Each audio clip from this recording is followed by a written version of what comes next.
Assalamualaikum warahmatullahi wabarakatuh.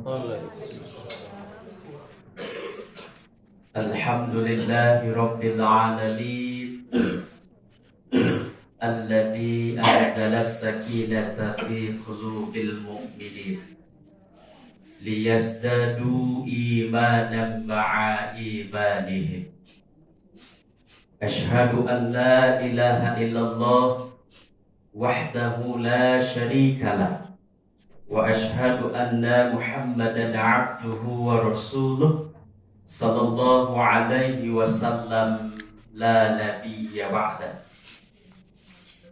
Bapak Kakan Kemona, Bapak Kasuba, Bapak dan Ibu Kasih dan penyelenggara, umumnya kepada bapak-bapak dan ibu-ibu jamaah sholat zuhur yang dimuliakan Allah Subhanahu wa ta'ala.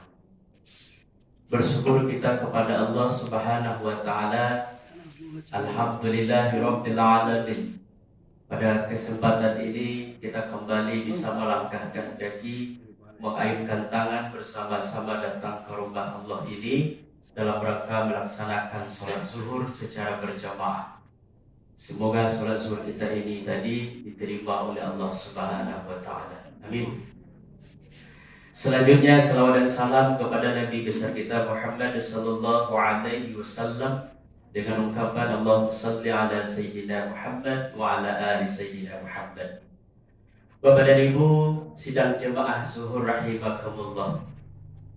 Untuk kita pada kesempatan ini kita beri judul ada 3 tempat ketika seseorang mengabaikan amal soleh atau mengundur-undur amal soleh. Inilah kesempatan ini akan kita sampaikan. Hadirin sedang jemaah zuhur rahimakumullah. Langsung saja karena membawa waktu 7 menit. Yang pertama, baru manusia itu menyadari ternyata amal ibadah atau amal soleh itu dibutuhkan kiranya pertama ketika manusia itu dalam keadaan sakratul maut. Sebagaimana firman Allah di dalam surat Al-Munafiqun ayat 10, yaqulu Rabbi laula akhartani ila ajalin qarib fa asaddaqa wa aqum minas salihin. Ini yang pertama. Ketika mereka sakratul maut, baru dia merasakan ternyata amal ibadah itu dibutuhkan kiranya. Sebagaimana firman Allah yang sudah kita bacakan tadi. Mereka berkata, orang-orang yang sakratul maut yang mengabaikan amal soleh tadi atau mengundur amal soleh tadi berkata, Rabbi, laula akhartani ila ajalin qarib fa asaddaqa wa aqum minas salihin. Ya Allah, kalau boleh ya Allah, undurlah kematian hamba ini ya Allah, walaupun hanya sebentar saja ya Allah, sedikit saja ya Allah. Fa asaddaqa wa aqum minas salihin. Saya akan bersedekah, saya akan berinfak, dan aku termasuk orang-orang yang soleh. Ini yang pertama. Jadi baru sadar kita Bapak dan Ibu, ketika selama hidup di dunia kita, di dunia ini kita mengabaikan amal soleh yang salah satunya adalah sedekah. Mengundur-undur sedekah. Padahal sesungguhnya sedekah itu tidak mengurangi harta kita. Bahkan sedekah itu lebih jauh adalah menambah harta kita. Sebagaimana firman Allah yang sering kita dengar dan kita baca. Perumpamaan orang-orang yang menafkahkan hartanya di jalan Allah kamathali habbatin anbatat sab'a sanabil fi kulli sumbulah mi'atu habbah wallahu yudha'ifu liman yasha wallahu wasi'un alim. Perumpamaan orang-orang yang mensedekahkan, yang menginfakkan hartanya di jalan Allah bagaikan satu biji ditanam, tumbuh 7 cabang. Dan masing-masing cabang tersebut berisi 100 biji. Allah melipat gandakan bagi orang-orang yang dikehendakinya. Nikmat Allah itu sangat luas. 1 biji ditanam, 7 cabang, tumbuhnya 100 biji tiap cabang. Jadi 7 kali 700 kali 10 7.000. Kalau dibawa ke bulan Ramadan dilipat gandakan oleh Allah, dilipat gandakan 70.000, 7.000. Berapa itu, Bu? Dan begitu seterusnya. Maka dari itu Bapak dan Ibu, kita mengajak diri kita sendiri dan juga kita bersama, selagi ada kesempatan untuk berinfak, berinfaklah. Jangan kita nantinya menyesal ketika nyawa kita akan dicabut oleh Allah. Ya, fa idza jaa ajaluhum la yastakhiruna sa'atan wa la yastaqdimun. Apabila ajal seseorang sudah datang, maka tidak bisa diakhirkan dan juga tidak bisa didahulukan. Ini yang pertama. Baru menyesal.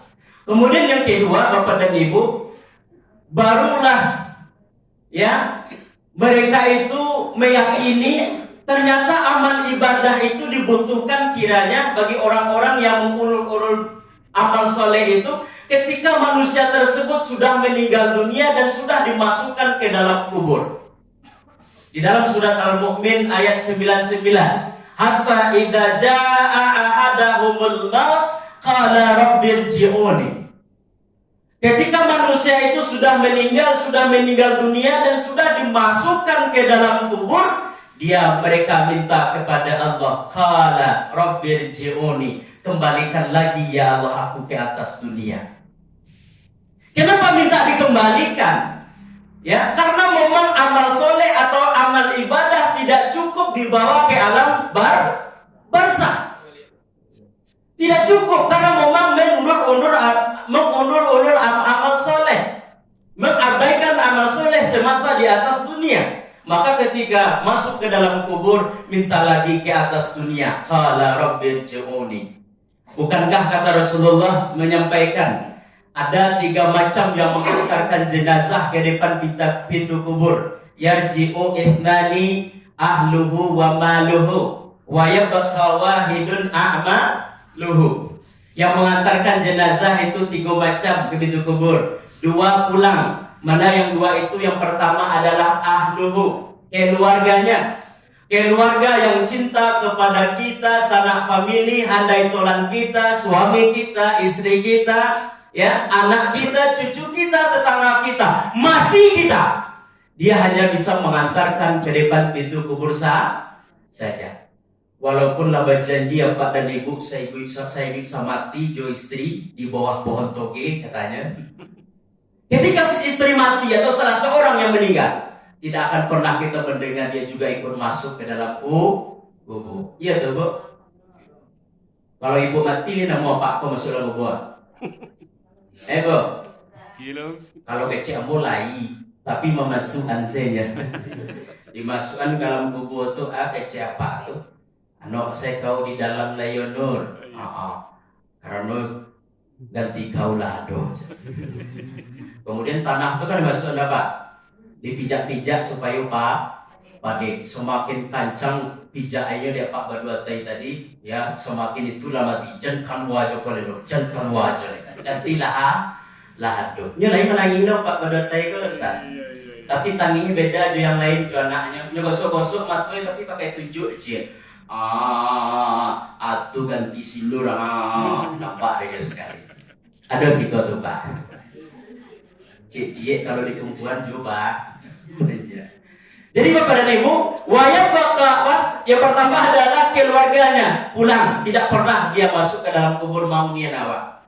Kemudian yang kedua adalah maluhu, hartanya. Orang kaya belindak meninggal, dia nyuantan jo mobil serba mengkilat. Li pernah mencari auto masuk dalam kubur, pesawat, kereta api segala macamnya, dah. Atau Pak Badwate tadi berwasiat ke istrinya, kalau mati udah besok dia, kau ameh sekarang bantah, kau masukkan kau dayo ke dalam kubur. Ada sekobo. Kalau ada kecehan kamu, wagali kuburannya, aman tuh bagi ratu. Tidak ada tuh. Tapi kata Rasulullah, waya bakawa idun yang hanya tinggal senantiasa bersama kita, menolong awak di alam barzakh nanti di dalam kubur adalah a'maluhu, amal soleh kita. Maka dari itu jangan sampai mengulur-ulur waktu. Karena kematian itu Bapak dan Ibu syaratnya bukan tua, muda mati. Kematian itu bukan syaratnya sakit, orang sehat juga mati. Maka jangan mengulur-ulur waktu sebelum kita menyesal, minta kembali ke atas dunia. Kemudian yang ketiga, barulah manusia itu menyesali ternyata amal ibadah atau amal soleh itu dibutuhkan kiranya ketika manusia itu sudah dibangkitkan dalam kubur dan sudah berjumpa dengan Allah, dan malu dia melihatkan wajahnya kepada Allah Subhanahu wa taala. Sebagaimana firman Allah di dalam surat As-Sajdah ayat 12, walau tara idil mujrimuna nakisu ru'usihim 'inda rabbihim Rabbana absarna wa sami'na farji'na na'mal salihan inna muqinun.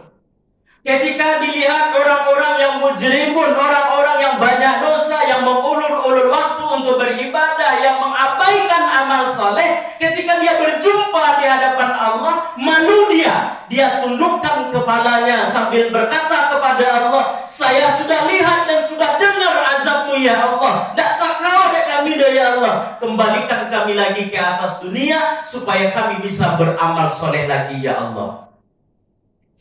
3 kondisi tadi Bapak dan Ibu, minta diundur kematian, minta dikeluarkan dari kubur, minta dikembalikan ketika kita sudah pada masa ke dunia lagi. Apakah ini mungkin Bapak dan Ibu? Mustahil. Ece orang India nih. Maka dari itu, selagi kita masih diberikan oleh Allah kesempatan untuk beramal soleh, yuk mari kita sama-sama beramal soleh. Niatkan untuk beramal soleh. Kerja di kantor untuk amal soleh. Membantu orang masuk membuangkan duri saja di jalan itu adalah amal soleh. Senyum ke kawan amal soleh dan lain sebagainya.